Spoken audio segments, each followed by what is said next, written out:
Hello दोस्तों, मेरा नाम हिरोकपाल है और मैं एक कहानीकार हूँ। आप सभी के लिए एक कहानी लेकर आया हूँ, जानवरों की दुनिया की एक कहानी। मैं आज आप सभी को एक ऐसी दुनिया में ले जाऊंगा जहाँ पर जानवर बात करते हैं, जहाँ पर शेर बात करता है, जहाँ पर गीदड़ बात करता है, जहाँ पर खरगोश बहुत बुद्धिमान है। तो तैयार हो आप सब? तो चलो चलते हैं कहानियों की दुनिया में। तो यहां से बहुत दूर एक जंगल था।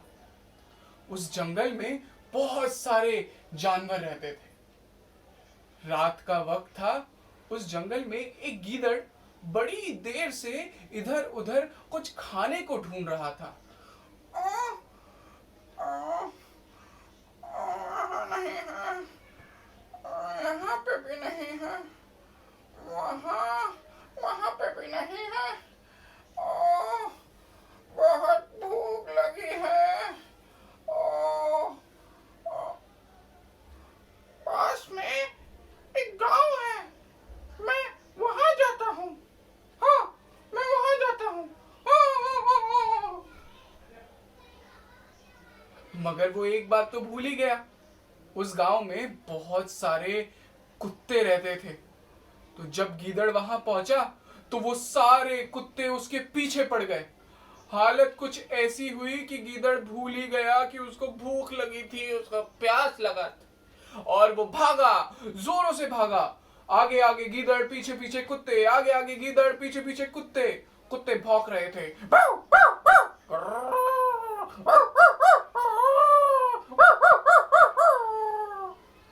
और बेचारा गीदड़ पीछे देखता, कभी आगे देखता,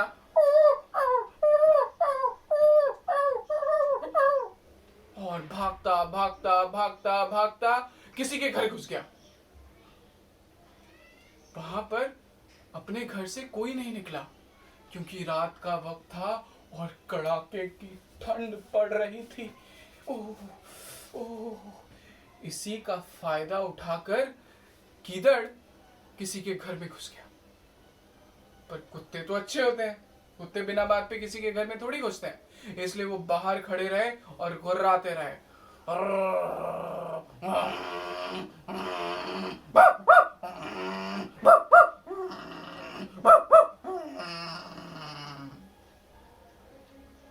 मगर जब गीदड़ अंदर घुसा तो वो एक बड़े से टब के अंदर घुस गया था, और वो टब पूरा का पूरा रंग से भरा हुआ था। जैसे ही वो उसके अंदर घुसा,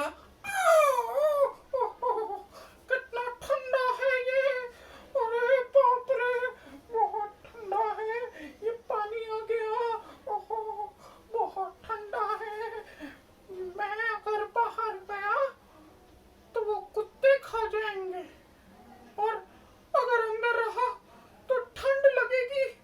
क्या करूं, बाहर जाऊं? जैसे ही उसने बाहर जाने की सोची, एक आवाज आई। बाहर तो कुत्ते हैं, मैं अंदर ही रहता हूँ, चुपचाप यहीं बैठा रहूंगा। जैसे ही वो लोग जाएंगे मैं यहाँ से निकल कर भाग जाऊंगा। हाँ।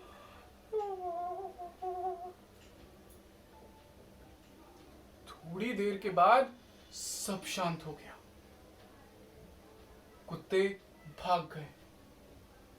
गीदड़ ने जब सुना कि कुछ है नहीं आसपास, सब चले गए, तो वो भी टब से बाहर निकला, उस बर्तन से बाहर निकला, और घर के बाहर जाकर इधर उधर देखा, कोई नहीं था। तो वो भागा सीधा जंगल की ओर।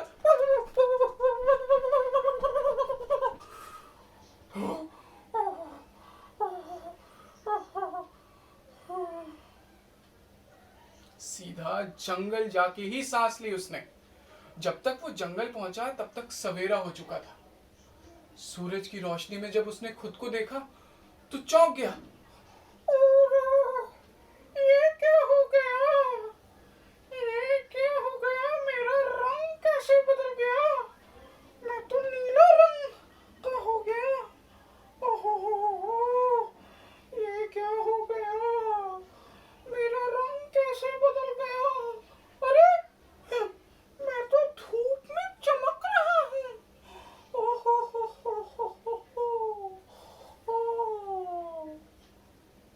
वो अपने आप को ऐसे देख रहा था तो आसपास के जानवर उसे देखकर डर के मारे इधर उधर भाग रहे थे और बात कर रहे थे। तो कोई वहां से बोला, अरे बाप रे, ये कैसा जानवर है, ये तो नीले रंग का जानवर है। तो कोई वहां से बोला, हाँ, ये तो बहुत ही अजीब जानवर है, अरे ऐसा जानवर तो मैंने कभी नहीं देखा। तो कोई ऊपर से बोला, ठीक बोल रहे हो, ऐसा जानवर तो मैंने भी नहीं देखा। अरे भागो भागो, ये तो अजीब सा है। सब भाग रहे थे। गीदड़ ने मौके का फायदा उठाया और वो जल्दी से एक पत्थर पर चढ़ गया और पत्थर पर चढ़कर कहने लगा,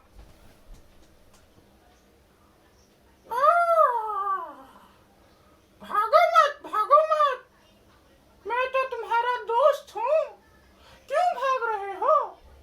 मुझसे डरने की जरूरत नहीं, मेरे को तो भगवान ने भेजा है। भगवान ने कहा कि तू मेरा दूत बनकर उस जंगल में जा, क्योंकि उस जंगल में कोई राजा नहीं है, तू राजा बन जा वहां जाकर। और मुझे ये रंग भी इसलिए दिया है ताकि मैं राजा लगूं। हाँ, तुम में से अगर किसी ने मेरी बात नहीं मानी तो भगवान तुम्हें पनिश करेंगे। हाँ, सभी रुक जाओ, सभी के सभी रुको। गीदड़ की बात सुनकर सब डर गए, रुक गए। तभी गीदड़ को बड़ी खुशी हुई और किसी ने तभी भीड़ में से कहा, गीदड़ जी, हम तो प्रजा है आपकी, आप तो राजा हैं, आप ही हमारे राजा हैं, दया कीजिए, दया कीजिए। गीदड़ ने जैसे ही ये सुना, खुशी के मारे सारे जानवरों को इकट्ठा कर उसी वक्त अपने आप को राजा, शेर को अपना मंत्री, बाघ को अपना सेनापति और चीते को अपना द्वारपाल और हाथी को पानी लाने का काम सौंप दिया। और जितने भी गीदड़ थे सबको जंगल से भगा दिया। भगाते वक्त कह रहा था, ये गीदड़ किसी काम के नहीं, बहुत ही डरपोक होते हैं, भगा दो इनको यहाँ से। उस दिन के बाद से गीदड़ आराम से उस जंगल में रहने लगा। रोज सुबह उठता तो सारे जानवर अपना सर झुकाकर उसको नमस्कार करते और शेर के द्वारा मारा हुआ खाना उसे मिलता। शेर रोज एक नया शिकार करके लाता और गीदड़ को खाने के लिए देता। उसे खाकर वो मोटा ताजा हुए जा रहा था, उसका पूरा शरीर फूल रहा था और बड़े मजे से वो जी रहा था। मगर कहते हैं ना, कोई भी कितनी भी गलती करे पकड़ा जरूर जाता है। तो एक दिन पड़ोसी जंगल के राजा ने उस जंगल पे हमला कर दिया और ये खबर जब जंगल में फैली तो सब लोग इधर उधर भागने लगे। शेर आया और गीदड़ से कहने लगा, महाराज, महाराज, हम पर हमला हुआ है।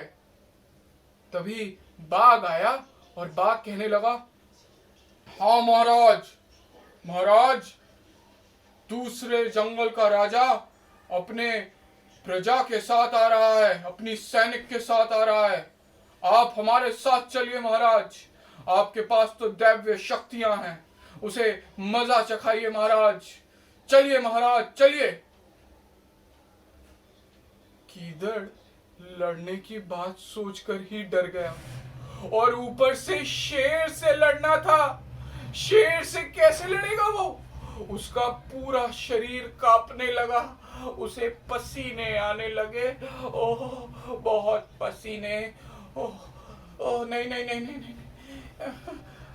तब उसने कहा, एक काम करते हैं, लगता है वो शेर बहुत शक्तिशाली है, हम सब भाग चलते हैं, लड़ने की जरूरत नहीं पड़ेगी। हाँ चलो चलो भागो।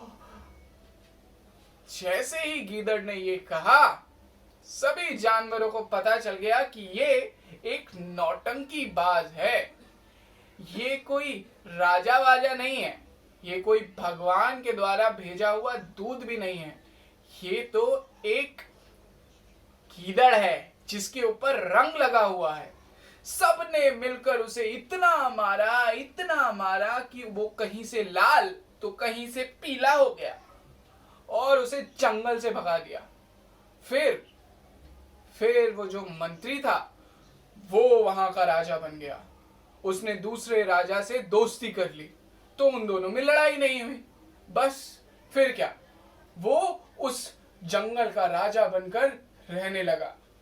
पर अभी कहानी खत्म नहीं हुई, कहानी तो अब शुरू हुई है। जब वो उस जंगल का राजा बना और आराम से राज करने लगा तो कई दिनों तक आराम से दिन बीते। पर धीरे धीरे उस राजा ने शिकार करना शुरू कर दिया, बेमतलब का शिकार करना। जंगल के सभी जानवर इस बात को तो मानते थे कि शेर को शिकार कर कर ही अपना पेट भरना पड़ता है, वो तो ठीक है, पर बेमतलब का किसी को मार देना ये गलत है।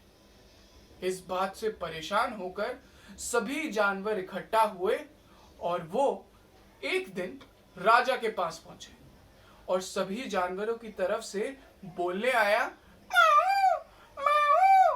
मोर। और मोर जब उस शेर के पास आया तो कहने लगा, महाराज महाराज, आप यहाँ के राजा हैं, ये बात तो समझ में आती है, और आप शिकार करके अपना खाना खाते हैं, ये बात भी समझ आती है, मगर आप बेमतलब में क्यों शिकार करते हैं महाराज? बहुत प्रॉब्लम होती है, समझिए इस बात को। अरे मोर, तू क्या कहना चाहता है कि मैं घास खाना शुरू कर दूं? हाँ? नहीं महाराज नहीं, मेरा ये मतलब नहीं था। मैं तो ये कहना चाहता हूँ कि आप जो है बेमतलब में किसी को मत मारिए, और वैसे भी जंगल की किताब में लिखा है कि कोई भी जानवर यदि अपने राजा और राज्य के काम आए तो वो स्वर्ग जाता है, इसमें तो हमें खुशी है महाराज। अच्छा, तो तुम्हारे पास कोई सुझाव है? बोलो। हाँ महाराज, हाँ, मैं सोच रहा था कि आप ना एक ऐसा आदेश जारी कर दीजिए जिससे हम में से एक जानवर रोज आपके पास आ जाया करेगा और आप उसे खा लेना। इससे दो फायदे होंगे महाराज। एक फायदा तो ये कि हमें अपनी मृत्यु का वक्त पता रहेगा, और दूसरा आपको कष्ट नहीं होगा महाराज।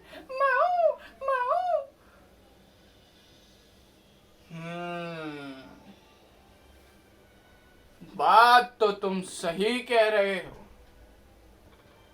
शेर मना तो कर नहीं सकता था क्योंकि इतने सारे जानवर आए थे। अगर शेर मना करता तो क्या पता वो सारे जानवर शेर पर हमला कर देते। इसलिए शेर मान गया, मगर उसने कहा, मोर याद रखना, अगर एक दिन भी कुछ गड़बड़ हुई। नहीं महाराज, नहीं, ऐसा कभी नहीं होगा, मैं वचन देता हूँ महाराज। उस दिन के बाद से हर एक दिन एक जानवर शेर के पास आता और शेर उसे खा जाता। बड़े आराम से दिन बीत रहे थे। फिर एक दिन बारी आई खरगोश की। बेचारा इतना सा खरगोश और अपनी किस्मत का मारा। हाँ, पर वो छोटा था, पर दिमाग उसका बहुत तेज था। जब उसकी बारी आई और वो अपने घर से शेर की गुफा तक जा रहा था, तो बीच में वो सोच रहा था, कैसे किया जाए, कैसे किया जाए? कुछ ऐसा करना पड़ेगा कि वो शेर इस जंगल को छोड़कर चला जाए या फिर ऊपर चला जाए। उसने मेरे दोस्तों को भी खाया है, आज मुझे भी खा लेगा। मुझे कुछ करना। ओ, ये क्या? ये तो एक कुआं है। कुआं? खरगोश को बीच में एक कुआं दिखा। वो जल्दी से उस कुएं के पास गया और कुएं से नीचे झांकते हुए देखने लगा। ये तो मेरे जैसा आइडिया। मेरे पास एक आइडिया है।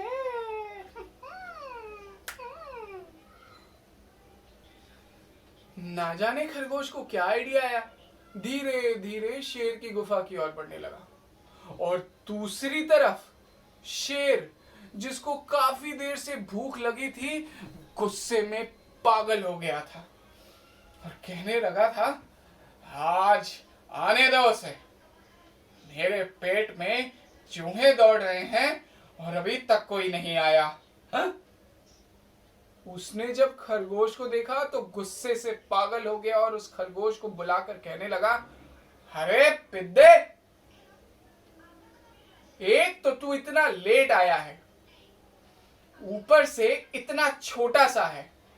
हाँ, तुझे क्या लगता है कि तुझे खाकर मेरा पेट भर जाएगा? आज तू याद रख, आज जंगल में जितने भी शिकार होंगे ना, सबका जिम्मेदार तू होगा। तू समझा? महाराज, महाराज मैं माफी चाहता हूँ। महाराज, मैं माफी चाहता हूँ। मैं क्या बताऊँ महाराज, क्या हो गया? महाराज, मेरे दोस्तों ने पहले ही जान लिया था, मेरे जैसे छोटे जानवर को खाकर आपका पेट नहीं भरेगा। महाराज, मेरे को पता था। जब मैं अपने दोस्तों के साथ आपके पास आ रहा था, तो रास्ते में एक गुफा से एक शेर निकला। उसने हमको देखकर बुलाया और कहने लगा, अरे खरगोश के बच्चों, इधर आओ, कहाँ जा रहे हो? तो मैंने रोते हुए जवाब दिया, महाराज, हम अपने राजा के पास जा रहे हैं, हमें रोकिए मत। हाँ, राजा? राजा के पास जा रहे हो? इस जंगल का राजा मैं हूं, मेरे होते हुए और कौन सा राजा? अच्छा, मेरे होते हुए एक और राजा है क्या? एक काम करो, तुम चारों मेरे पास रुकोगे और तू बोलने वाला जा, और जाकर उस शेर को मेरे पास लेकर आ। आज फैसला हो ही जाएगा कि इस जंगल का असली राजा कौन है। जा। महाराज, ये सब हुआ महाराज, उसने मुझे डरा कर भेज दिया महाराज। मैं तो भाग कर आने की कोशिश कर रहा था, पर मेरे पैर इतने जोर जोर से कांप रहे थे कि मैं चल ही नहीं पाया महाराज। वो बहुत शक्तिशाली है महाराज। शेर ने जब ये बात सुनी तो वो गुस्से से पागल हो गया और कहने लगा, खरगोश, मुझे जल्दी से उस शेर के पास ले चल। आज मैं उसे मजा चखाता हूँ। आज अपनी भूख मैं उसी से मिटाऊंगा। चलो, जल्दी चलो उसके पास। महाराज रुके, महाराज शेर को देखा है महाराज, इतने बड़ी बड़ी दाढ़ी है उसकी, पीले रंग का है और इतने बड़े बड़े बाल, इतनी बड़ी पूंछ है महाराज, इतनी बड़ी पूंछ की दिखती नहीं महाराज, इतने बड़े बड़े दांत है महाराज। आप मत जाइए महाराज, बहुत ही शक्तिशाली है महाराज। अरे मेरे से ज्यादा शक्तिशाली कोई नहीं है, चलो देखूं तो सही कौन सा शेर है ऐसा।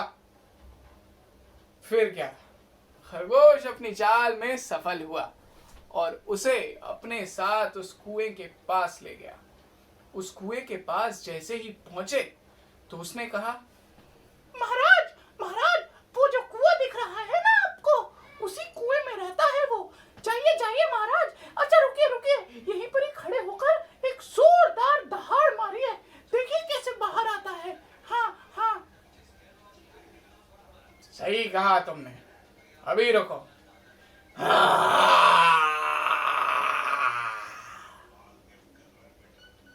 शेर ने इतनी जोर से दहाड़ मारी कि पूरा जंगल कांप गया, लेकिन कुएं से कोई नहीं आया। शेर को और ज्यादा गुस्सा आया और वो जल्दी से उस कुएं के ऊपर चढ़ गया। उस कुएं के ऊपर चढ़ते ही उसने जब नीचे देखा तो उसे अपने जैसा कोई नजर आया, जो कि पानी में उसकी परछाई थी। पर शेर इतना ज्यादा गुस्से में था कि उसे कुछ समझ नहीं आया, इसलिए उसने फिर से दहाड़ मारी और इस बार दहाड़ उसके कानों में वापस आई, क्योंकि वो दहाड़ पानी में जाकर उसकी दीवारों से टकराकर वापस उसके कानों में आई। तो उसे लगा कि वो शेर उसे ललकार रहा है। बस फिर क्या था, वो कूद गया पानी में। बचाओ बचाओ बचाओ बचाओ।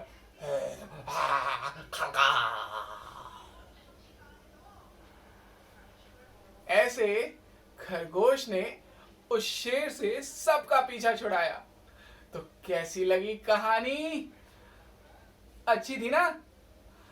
अच्छा, आप लोगों के पास भी तो कहानी होगी ना, तो कहानी बताइए ना, हमें सुनाइए ना, कहानी सुनाइए और किरण नादर म्यूजियम को टैग करिए, प्लीज प्लीज, बड़ा मजा आएगा। तो आप लोग कहानी सुनाएंगे ना? आपका इंतजार करेंगे हम। टाटा।